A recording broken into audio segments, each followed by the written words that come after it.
Nono ano, assunto da semana, marcas de impessoalidade em textos. Nós já falamos sobre isso, vocês vão relembrar, para vocês vai ser praticamente uma revisão. Tá, mas afinal de contas, o que é impessoalidade? Impessoalidade é a característica do que é geral, do que não é pessoal. É você manter um distanciamento. Impessoalidade, como se você não se aproximasse da pessoa. Na construção de uma dissertação, principalmente, o autor, a pessoa que escreve, tem que fazer um esforço para se distanciar do assunto abordado. Então, a gente diz que ele faz uso da impessoalidade, tá certo? E existem várias técnicas de você fazer isso. Uma delas é você generalizar o sujeito, colocando ele no plural. Aí você vai se distanciar, você não vai demonstrar as suas opiniões. Por exemplo, analisados os fatos, concluímos que... Quando você fala concluímos, quem concluiu? Você dá um distanciamento. Fica um texto muito mais impessoal do que se você dissesse concluir que. Uma outra dica importante é você ocultar o agente. Como assim? É como se você não fosse dizer quem está querendo realmente falar aquilo. Você continua mantendo um distanciamento. Então, é preciso tomar decisões para coibir, acabar com a criminalidade.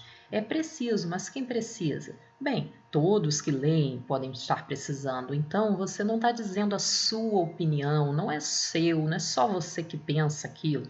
Você está afirmando que aquilo que você está dizendo é muito mais importante. A gente diz que essa linguagem ela fica mais neutra, fica mais impessoal e dá mais seriedade ao que você está falando.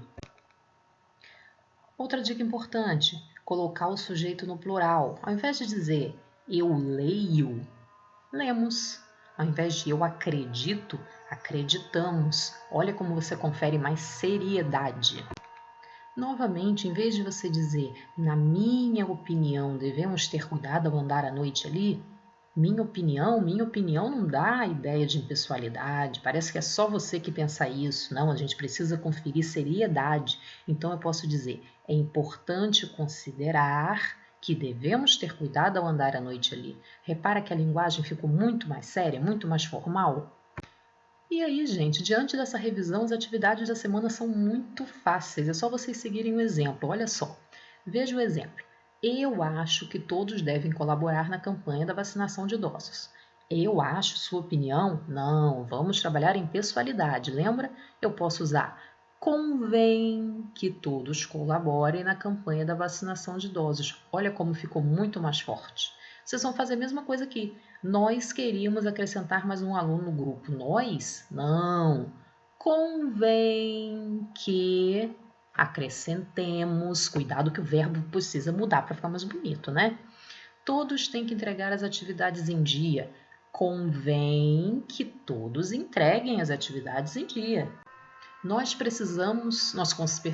consideramos essa brincadeira um absurdo.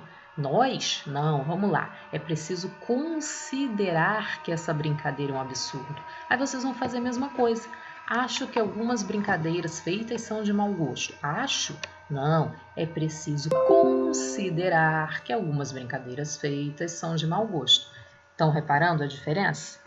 Na segunda atividade, continua muito simples. Vocês vão adaptar todas as frases do jeitinho que a gente está fazendo, tirando essas marcas de pessoalidade, tornando impessoal.